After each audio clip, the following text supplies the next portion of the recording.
Rich dad poor dad book के author mister Robert Kiyosaki का एक बहुत ही फेमस कोट है that if you want to predict the future you need to study the past. आज हम कोई फ्यूचर तो प्रेडिक्ट नहीं करेंगे बट इंडियन रियल एस्टेट का पास्ट डिटेल में डिस्कस करेंगे ताकि हम फ्यूचर प्रेडिक्ट करने के लिए बेटर केपेबल बन सके। आज मैं डिस्कस करूंगा कि कैसे और कब इंडियन रियल एस्टेट में बूम आया और कब और किन रीजंस के वजह से इंडियन रियल एस्टेट में डाउनफॉल आया और कैसे इंडियन रियल एस्टेट जो एक टाइम पे बहुत ही सेफ और कंजर्वेटिव मार्केट मानी जाती थी वो एक प्रेडिक्टेबल और फिर एक स्पेक्युलेटिव मार्केट में कन्वर्ट हो गई। तो शुरू करते हैं आज का वीडियो।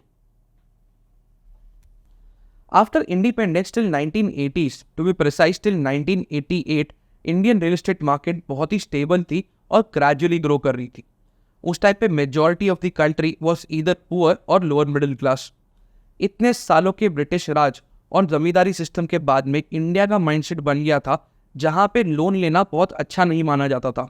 उस टाइम पे एटीट्यूड था कि मेहनत करो, जॉब करो, पैसे बचाओ, इन्वेस्ट करो और फाइनली अपने पैसों से अपना घर खरीदो। मेजॉरिटी लोग उस टाइम पे अपनी पूरी सर्विस खत्म होने के टाइम पे घर की प्लानिंग शुरू करते थे और उसमें भी बहुत सारे लोग तो अपने ग्रेच्युटी के पैसों से अपना घर खरीदते थे। उस टाइम पे एक जॉइंट फैमिली में रहना बहुत ही कॉमन था, परिवार बड़े और इनकम लिमिटेड होती थी और इसी वजह से रियल एस्टेट की ग्रोथ और डिमांड दोनों ही बहुत लिमिटेड थे। मोर ओवर रियल एस्टेट को उस टाइम पे अपना घर, अपनी ज़मीन या अपनी दुकान बस यही समझा जाता था और बहुत ही कम लोग रियल एस्टेट को as a investment opportunity consider करते थे। लेट 1980s में इंडिया ने एक कंजर्वेटिव अप्रोच को छोड़ दिया और एक नए एनर्जी के साथ नए डेकेड की शुरुआत की। In fact 1990s was the most critical time for India since independence. 1991 में मिस्टर मनमोहन सिंह जो उस टाइम पे इंडिया के फाइनेंस मिनिस्टर थे, उन्होंने इकोनॉमिक लिबरलाइजेशन की पॉलिसी प्रेजेंट की जिसके तहत लाइसेंस राज खत्म हुआ और बहुत सारे सेक्टर्स में up to 51% foreign direct investment allow हो गई। इससे एंट्री हुई बहुत सारी फॉरेन कंपनीज की इंडिया में जिन्होंने जॉब्स क्रिएट की, लोगों की परचेसिंग पावर बढ़ी और इवेंचुअली हाउसिंग की और कमर्शियल प्रॉपर्टीज की डिमांड बढ़ी इन metro cities like Mumbai, Delhi, Kolkata and Chennai. In fact from 92 till 2005 FDI in India increased by 317%। इसका एक और इम्पैक्ट आया कि NRIs ने इंडिया में इन्वेस्ट करना शुरू कर दिया और प्रॉपर्टी मार्केट को एक बहुत ही स्ट्रॉन्ग बूस्ट मिला। अब हर्षद मेहता और स्कैम 1992 के बारे में कौन नहीं जानता। 1988 में सेंसेक्स था 390 पॉइंट्स पे और यहाँ से बुल रन की शुरुआत हुई। 1990 में ये थोड़ा सा गिरा और 91 में फिर से बुल रन की शुरुआत हुई एंड बाय 1992 ये 4,500 पॉइंट्स पे पहुँच गया था। क्रैश होने के पहले बहुत सारे लोगों ने बहुत पैसा कमाया स्टॉक मार्केट से और उसको रियल एस्टेट में इन्वेस्ट किया। 1992 में शेयर मार्केट क्रैश हो गया और एक ही साल में 2000 पॉइंट से नीचे गिर गया। इतने बड़े मार्केट क्रैश का भी रियल एस्टेट की डिमांड के ऊपर कोई भी इमीडिएट इम्पैक्ट नहीं था क्योंकि इतने बड़े क्रैश के बाद लोगों का विश्वास रियल एस्टेट मार्केट पे और बढ़ गया कि प्रॉपर्टी एक बहुत ही सेफ इन्वेस्टमेंट है। Liberalisation, FDI, NRI investment, stock market का bull run and easy availability of home loan, ये सारे फैक्टर्स मिलके इंडियन रियल एस्टेट मार्केट को एक नए हाई पे ले गए। इनफैक्ट 1990 से 1995 के बीच में प्रॉपर्टी प्राइसेस 300% तक बढ़ गए। इंटरेस्टिंगली मुंबई में उस टाइम पे 1 लाख घरों की डिमांड थी और सप्लाई थी सिर्फ 30,000 यूनिट्स की। सेम टाइम पे दिल्ली में 80,000 DDA के घरों की डिमांड थी और DDA सिर्फ 8,000 डिलीवर कर पा रही थी। जब ये मेट्रो सिटीज़ के प्राइसेस बहुत ज़्यादा बढ़ गए, अनअफोर्डेबल हो गए, तो शुरुआत हुई मेट्रो सिटी के नियर बाय लोकेशंस की डेवलपमेंट की, जैसे Thane, Navi Mumbai and Gurgaon. By 1995 due to increasing demand and limited supply property की प्राइसेस बहुत ज़्यादा बढ़ गए और घर खरीदना अनअफोर्डेबल हो गया। इतने हाई प्राइसेस पे डिमांड कम हो गई और प्रॉपर्टी के रेट्स गिरना शुरू हो गए। अब रियल एस्टेट में डिमांड को फुलफिल करने के लिए कम से कम 3 से 5 साल का टाइम चाहिए होता है। 91 से 95 के बूम में बहुत सारे लोग नए डेवलपर बन गए और अपने प्रोजेक्ट लॉन्च कर दिए, लेकिन उस टाइम पे रेडी टू मूव इन घर का ट्रेंड था, तो जब तक ये प्रोजेक्ट रेडी होते तब तक डिमांड कम हो गई थी और मार्केट में ओवर सप्लाई हो गया था। 96 से 2000 के बीच में प्रॉपर्टी प्राइसेस 40% से गिर गए थे। 2000 was a decade of massive changes in Indian economy. उस टाइम पे रियल एस्टेट मार्केट बहुत ही प्रिडिक्टेबल हो गया था और सबका एक ही बिलीफ था कि प्रॉपर्टी प्राइजेस सिर्फ एक ही डायरेक्शन में जा सकते हैं, वो है ऊपर। और ये हाल सिर्फ इंडिया का नहीं था, यूएसए में भी सेम स्टोरी थी, प्रॉपर्टी के प्राइजेस आसमान छू रहे थे। अब जो मार्केट पिछले 5 सालों से रुकी हुई थी उसमें अचानक से इतनी तेजी आई कैसे? अर्ली 2000s में पूरी दुनिया में आउटसोर्सिंग का तहलका था और इसका सबसे बड़ा फायदा हुआ इंडिया को। चाहे वो आईटी कंपनीज हो, BPO, KPO, telecalling, back and process, her cheese outsource हो रही थी और इंडिया में लाखों जॉब्स क्रिएट हो रही थी, वो भी बहुत ही अच्छी सैलरीज पे। इंडिया के एजुकेटेड यूथ के लिए अपॉर्चुनिटीज लिमिटलेस थी। ये नई डिमांड को फुलफिल करने के लिए नए आईटी हब्स का क्रिएशन हुआ, आईटी सिटीज़ बनी और इन सिटीज़ में कमर्शियल प्रॉपर्टी के साथ साथ रेसिडेंशियल प्रॉपर्टी की भी डिमांड बहुत ज़्यादा थी। इन दिनों में बहुत सारी सिटीज़ का बहुत ज़्यादा फास्ट पेस पे डेवलपमेंट हुआ, जैसे Gurgaon, Noida, Pune, Thane, Navi Mumbai, Bangalore, Hyderabad, Chandigarh and many more. ये टाइम स्टॉक मार्केट के लिए भी बहुत अच्छा था। 2000s में इंडियन स्टॉक मार्केट ने अपनी सबसे बड़ी रैली देखी। मई 2003 में सेंसेक्स था 2900 पॉइंट पे एंड जनवरी 2008 में सेंसेक्स था 21,200 पॉइंट पे, मतलब टोटल 622% ऑफ ग्रोथ। इस पूरी रैली में बहुत लोगों ने बहुत पैसा कमाया और कैश आउट करके रियल एस्टेट में इन्वेस्ट किया। सेम टाइम पे गवर्नमेंट ने काफ़ी सारे सेक्टर्स का परमिटेड एफडीआई भी इंक्रीज कर दिया, जिसकी वजह से बहुत सारी इंडस्ट्रीज की फास्ट पेस पे ग्रोथ हुई, जैसे इंश्योरेंस, बैंकिंग, एजुकेशन, टेलीकॉम। और इस ग्रोथ के साथ में बहुत सारी जॉब अपॉर्चुनिटीज क्रिएट हुई एंड इवेंचुअली इंडियन इकोनॉमी का परचेसिंग पावर बढ़ा। ये पूरा डेकेड होम लोन कंपनीज के लिए भी बहुत ही बढ़िया था। बहुत सारे बैंक्स ने, एनबीएफसीज ने बहुत ही फास्ट पेस पे ग्रो किया और ये इंक्रीजिंग कंपटीशन की वजह से ऑलमोस्ट पूरे डेकेड में होम लोन रेट्स सिर्फ 7 से 8% के बीच में थे, जिसकी वजह से बहुत सारे होम बायर्स को मोटिवेशन मिला अपना घर खरीदने के लिए। ये बैंक्स के बीच कंपटीशन की वजह से एक और चीज़ हुई, मल्टीपल पेमेंट प्लान क्रिएट हुए, जिनमें से एक था सबवेंशन स्कीम, मतलब 1090, 2080 के 10% पैसा आज दो, बाकी का 90% at the time of possession. अब जो लोग उस टाइम पे रेंट के साथ में ईएमआई अफोर्ड नहीं कर सकते थे, उन सब लोगों ने ये स्कीम का फ़ायदा उठाया और एक अंडर कंस्ट्रक्शन प्रॉपर्टी में अपना घर बुक कर लिया। लेकिन जो स्कीम एक टाइम पे होम बायर्स के लिए वरदान थी, उसी स्कीम ने होम बायर्स को फाइनली डुबा दिया। 2019 में सेबी ने इसके ऊपर बैन लगा दिया और सबवेंशन को एक पॉन्जी स्कीम डिक्लेयर कर दिया। लेकिन आज भी बहुत सारे डेवलपर्स इसको यूज़ कर रहे हैं। अगर आप ये जानना चाहते हो कि सबवेंशन स्कीम एग्जैक्टली काम कैसे करती है, इसके फ़ायदे क्या हैं, इसके अंदर रिस्क क्या इन्वॉल्व है, इसके ऊपर बैन क्यों लगाया गया, बैन लगने के बावजूद आज डेवलपर्स इसको कैसे यूज़ कर रहे हैं, तो मैंने इस पर ऑलरेडी एक डिटेल वीडियो बनाया है, उसका लिंक डिस्क्रिप्शन में है, आप उसको रेफर कर सकते हो। 2005 में एक और गेम चेंजिंग इवेंट हुआ जब गवर्नमेंट ने रियल एस्टेट में एफडीआई इंक्रीज कर दिया अप टू 100%। इसकी वजह से बहुत सारी फॉरेन कंपनीज ने इंडिया में इन्वेस्ट किया, बहुत सारे बड़े नामों ने इंडियन कंपनी के साथ में जॉइंट वेंचर भी किया, जिसकी वजह से रियल एस्टेट को और एक बड़ा पुश मिला। सेम टाइम पे इंडिया का इंफ्रास्ट्रक्चर भी चेंज हो रहा था। मुंबई में मिल्स और स्लम्स के रीडेवलपमेंट का काम शुरू हो रहा था। दिल्ली में 2010 कॉमनवेल्थ गेम्स की तैयारी के लिए पूरे सिटी का इंफ्रास्ट्रक्चर अपग्रेड हो रहा था। अक्रॉस दी कंट्री बहुत सारी सिटीज़ में नए मेट्रो प्रोजेक्ट्स प्रपोज हो रहे थे, जिनकी वजह से रियल एस्टेट के प्राइजेस रातों रात शूट अप हो गए।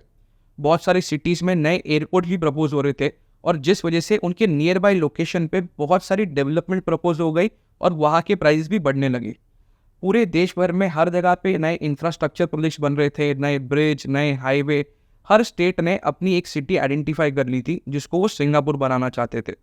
बेसिकली पूरे देश भर में एक सिनेरियो बन गया था ऑफ डेवलपमेंट। एक बिलीफ आ गया था कि फ्यूचर बहुत ही ब्राइट है और आज अगर रियल एस्टेट खरीद लिया तो फ्यूचर में इसके प्राइसेस बहुत ज़्यादा बढ़ेंगे।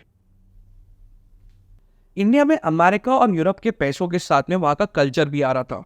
केबल टीवी पूरे देश भर में पहुंच चुका था, तो बेसिकली सबको ग्लोबल कल्चर का एक्सपोजर मिल रहा था। इंडियन यूथ के पास पैसा तो था ही, बट अब उनका थॉट प्रोसेस भी चेंज हो रहा था। Independent life, nuclear family, credit card पे शॉपिंग करना, लोन लेके चीज़ें खरीदना अब एक्सेप्टेबल होता जा रहा था, जिसकी वजह से रेसिडेंशियल रियल एस्टेट को एक बहुत बड़ा पुश मिला। प्लस ईयर 2000 में इंडिया का first mall Spencer plaza Chennai में खुला, जिसकी वजह से कमर्शियल एंड रिटेल प्रॉपर्टीज़ को भी एक पुश मिला। बेसिकली ये पूरे कल्चरल चेंज से 5 चीज़ें हुई। सबसे पहले डिमांड बढ़ी, डिमांड बढ़ने की वजह से प्राइस बढ़ा। न्यूक्लियर फैमिलीज की वजह से घरों के साइज छोटे हो गए और हाई राइज का कल्चर आ गया। एंड फाइनली ये मॉल कल्चर, ये इतना सारे एक्सपोजर की वजह से लोगों की लाइफस्टाइल चेंज हुई और अब घरों के साथ में लोगों को एमिनिटीज भी चाहिए थी। इन सारे फैक्टर्स की वजह से रियल एस्टेट में एक बहुत बड़ा बूम आया। एंड ईयर 2000 से लेके 2008 के बीच में पूरे इंडिया में एवरेज प्राइसेस 52% से बढ़े। लेकिन कुछ माइक्रो मार्केट्स में, कुछ सिटीज़ में तो नए रिकॉर्ड बन गए and real estate 15% per annum से बढ़ा।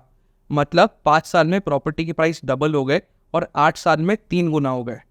इस पूरे बूम को देखते हुए बहुत सारी कंपनीज रियल एस्टेट डेवलपमेंट में आ गई और बहुत सारे डेवलपर्स बहुत ही कम टाइम में बहुत बड़े ब्रांड बन गए।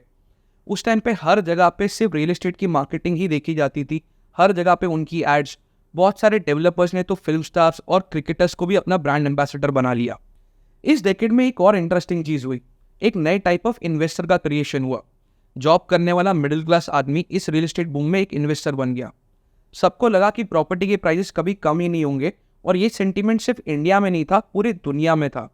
एक कॉर्पोरेट जॉब करने वाला मिडिल क्लास आदमी लोन लेके 3-4 प्रॉपर्टी में इन्वेस्ट कर रहा था, ये सोच के कि 3-5 साल में प्रॉपर्टी के रेट डबल हो जाएंगे और वो प्रॉफिट कमा के रिटायर हो सकता है।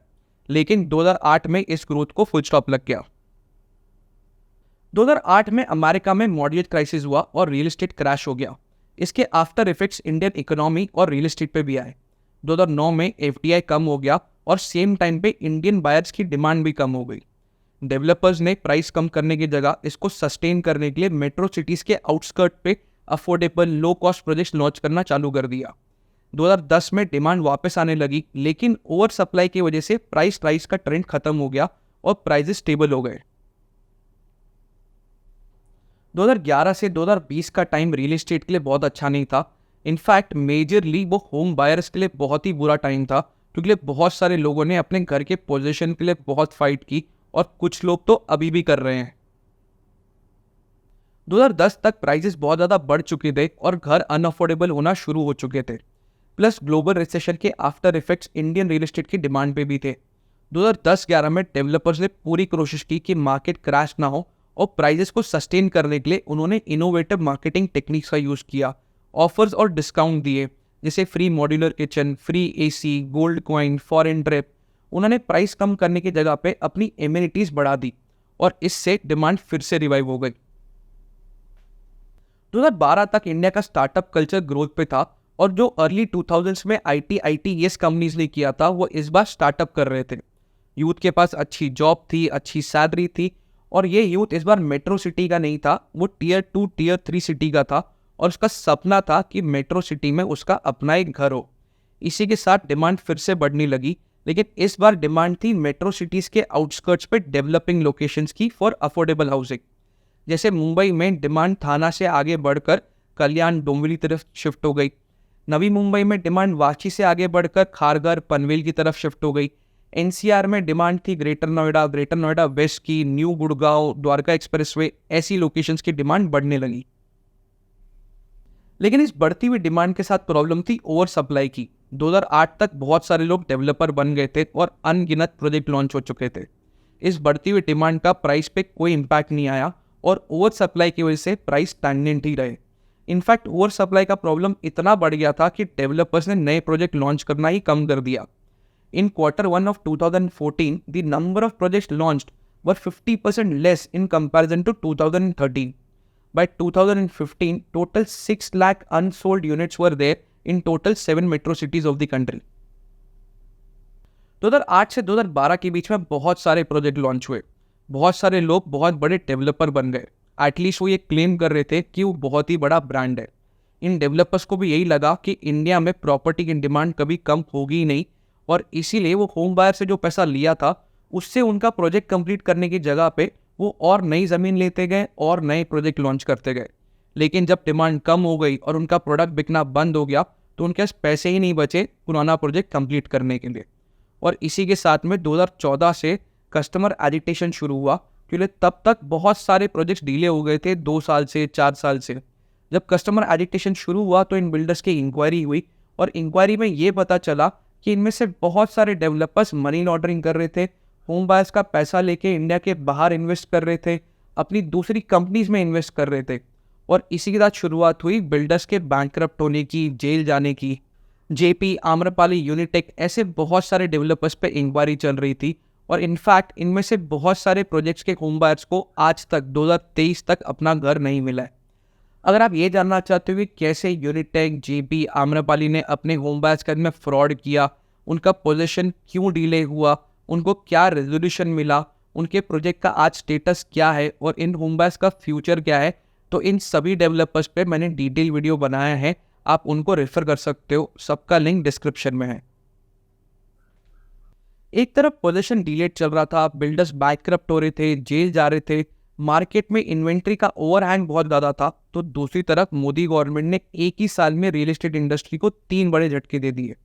सबसे पहले मई 2016 में आया रेरा एक्ट, जो होम बायर्स के लिए तो बहुत ही फायदेमंद था, बट बिल्डर्स इसकी वजह से एक्सपोज हो गए थे और उनको इसके साथ एडजस्ट होने में टाइम लग रहा था। दूसरा, नवंबर 2016 में हुई नोटबंदी। अब रियल एस्टेट में ब्लैक मनी का इन्वॉल्वमेंट बहुत ज़्यादा था और उस वजह से रियल एस्टेट पे इसका सबसे बड़ा इम्पैक्ट पड़ा। तीसरा, 2017 में हुआ जीएसटी का इम्प्लीमेंटेशन। 2010 से 2019 का टाइम रियल एस्टेट के लिए बहुत अच्छा नहीं था, लेकिन इसके बावजूद प्राइजेस गिरे नहीं। इन 10 सालों में with all the ups and downs, India के 7 मेट्रो सिटीज़ में प्राइजेस 38% से एवरेज में बढ़े। इसमें कुछ एक्सेप्शन भी थे। कुछ सिटीज़ में माइक्रो मार्केट में प्राइस सिर्फ 19% से बढ़ा इन 10 सालों में, मतलब ऑलमोस्ट ना के बराबर। लेकिन कुछ सिटीज़ में माइक्रो मार्केट्स में ये 60 to 70% भी बढ़ा। एक इंटरेस्टिंग फैक्ट ये है कि जब मेट्रो सिटीज़ की परफॉर्मेंस अच्छी नहीं चल रही थी, तो कुछ टीयर 2, टीयर 3 सिटीज़ स्टार 1 की उभरी और कुछ लोकेशन पे प्राइसेस 10% पर एनम से भी बढ़े। 2020 की शुरुआत पूरी दुनिया के लिए अच्छी नहीं रही, स्पेसिफिकली रियल एस्टेट के लिए तो ये बहुत ही बुरा टाइम था। फाइनेंशियल ईयर 2020-2021 का फर्स्ट हाफ तो रियल एस्टेट के लिए बहुत ही बुरा था। Sales were down by 54%, new launches were down by 46%। But interestingly 2020-21 का फाइनेंशियल ईयर खत्म होते होते ये सेल्स वापस से रिवाइव हो गए थे और सेल्स के नंबर सेम थे as 2019। Now in terms of price, as per various reports, price सिर्फ 4 से 10% तक कम हुआ था 2020-2021 में, मतलब पीक कोविड के टाइम पे। अब मेरे हिसाब से ये नंबर थोड़ा सा सही नहीं है फॉर 2 रीजंस। सबसे पहले, बिल्डर्स ने बेसिकली प्राइस कम नहीं किया, बट उन्होंने इसके साथ में बहुत सारे ऑफर्स दे दिए, फ्रीबीज दे दी, जैसे फुल्ली मॉड्यूलर किचन, सारे वाइट गुड्स दे दिए, microwave, washing machine, TV, AC. तो बेसिकली उन्होंने प्राइस इसलिए कम नहीं किया क्योंकि लॉन्ग टर्म में वो अपना प्राइस तोड़ना नहीं चाहते थे, लेकिन प्राइस कम करने की जगह पे उन्होंने बहुत सारी चीज़ें फ्री में दे दी। दूसरा, मेजॉरिटी स्टेट्स में गवर्नमेंट ने स्टैम्प ड्यूटी के ऊपर डिस्काउंट दिया था, तो बेसिकली बायर को वहाँ पे भी 3 से 4% का फ़ायदा हो रहा था। तो अगर मैं ओवरऑल देखूँ, थोड़ा सा प्राइस डिस्काउंट, काफ़ी सारा फ्रीबीज प्लस स्टैम्प ड्यूटी का डिस्काउंट, तो एक बायर को 10 से 20% तक का फ़ायदा हो रहा था और इसी वजह से डिमांड तुरंत रिवाइव हो पाई। ये तो बात थी सिर्फ न्यू प्रोजेक्ट्स की, डेवलपर्स की, लेकिन इन जनरल रीसेल मार्केट में ट्रांजैक्शन बहुत ही कम हो गए थे और सिर्फ वहीं पे ट्रांजैक्शन हो रहे थे जहाँ पे सेलर को पैसों की बहुत ज़्यादा ज़रूरत थी, और वो भी 15 से 20% डिस्काउंट पे हो रहे थे। और एक इंटरेस्टिंग फैक्ट ये था कि इस पूरे टाइम में अफोर्डेबल हाउसिंग की डिमांड बहुत ज़्यादा गिर गई थी, लेकिन लग्जरी और ओवर लग्जरी प्रोजेक्ट्स की डिमांड में बहुत ही कम फर्क आया था। तो बेसिकली जिसके पास पैसा था उसने इस अपॉर्चुनिटी का फ़ायदा उठाया, इस डिस्काउंटेड प्राइस का फ़ायदा उठाया और अपना पैसा रियल एस्टेट में इन्वेस्ट कर दिया। 2020-21 में जो बाइंग हुई थी वो प्राइमरली प्राइस डिस्काउंट की वजह से हुई थी, और उन लोगों ने खरीदा था जो बहुत टाइम से घर ढूंढ रहे थे और प्राइस की वजह से खरीद नहीं पा रहे थे, या फिर इन्वेस्टर्स ने खरीदा था। 2021 में सेकेंड लॉकडाउन के बाद में जब इकोनॉमी फिर से बैक ऑन ट्रैक आ गई, सारे ऑफिस खुल गए और लोगों ने ये एक्सेप्ट कर लिया कि कोविड-19 अब हमारी लाइफ का पार्ट होगा, तब एक माइंडसेट में चेंज आया। जो लोग रेंट पे रहते थे उनको लगा कि अपना घर होना बहुत ज़रूरी है, जिनके अपने घर थे उनको लगा कि एक बड़ा घर होना बहुत ज़रूरी है। प्लस इस बार जो डिमांड थी वो अफोर्डेबल हाउसिंग की नहीं थी, बट लग्जरी हाउसिंग की थी। मतलब ऐसे घर जो बड़े हों, स्पेशियस हों, जिसमें सारी एमिनिटीज़ हों, जो फुल्ली लोडेड हो with all the gadgets and home automation, मतलब सेल्फ सफिशिएंट प्रोजेक्ट हो कि अगर फ्यूचर में वापस से कोई पैंडेमिक आता है तो मुझे अपने सोसाइटी से बाहर निकलने की ज़रूरत ना पड़े। इन टर्म्स ऑफ नंबर्स 2021-22 में sales increase by 13%, and new launches increased by 75% in comparison to 2021. 2021-22 में प्राइस भी इंक्रीज हुआ by 3 to 7%, बट ये मेजरली था because of increase in the cost of raw material. 2022-23 Indian real estate के लिए सबसे अच्छा साल रहा है। होम लोन का इंटरेस्ट रेट बढ़ने के बावजूद डिमांड कंटिन्यूसली बढ़ी है। इंडिया के 7 मेट्रो सिटीज में मिला के 3.7 लाख यूनिट सेल हुए थे last year. That is 36% increase in terms of sales from last year and 46% increase in terms of value from the previous year. इसमें लग्जरी यूनिट्स की डिमांड, मतलब वो प्रॉपर्टीज जो 1.5 करोड़ से ऊपर है, उनकी डिमांड सबसे ज्यादा रही है। Now as per a report, India के 7 मेट्रो सिटीज में प्राइस बढ़ा था इन एवरेज ऑफ 5 to 10%। अब ये करेक्ट पिक्चर नहीं दिखाता बिकॉज ये एक एवरेज प्राइस है, बट इन रियलिटी डिमांड ज़्यादा बढ़ी थी for luxury housing, for branded developer products, और ऐसे प्रोडक्ट का प्राइस बढ़ा था अराउंड 10 to 15%। प्लस कुछ ऐसी लोकेशन है जहाँ पे इंफ्रास्ट्रक्चर प्रोजेक्ट्स प्रपोज हुए थे आज से 10 साल पहले, बट अब जाके वो कंप्लीट हो रहे हैं, और उस वजह से उन पर्टिकुलर माइक्रो मार्केट्स के प्राइजेस और ज़्यादा तेज़ी से बढ़े हैं। अब 2023 में भी यही ट्रेंड कंटिन्यू हो रहा है और प्राइजेस कंटिन्यूसली बढ़ते जा रहे हैं। अब मार्केट प्रैक्टिकल से ज़्यादा स्पेक्युलेटिव हो गई है और फिर से लोगों को ये बिलीफ आ रहा है कि ये प्राइस अब आगे जाके और बढ़ेगा।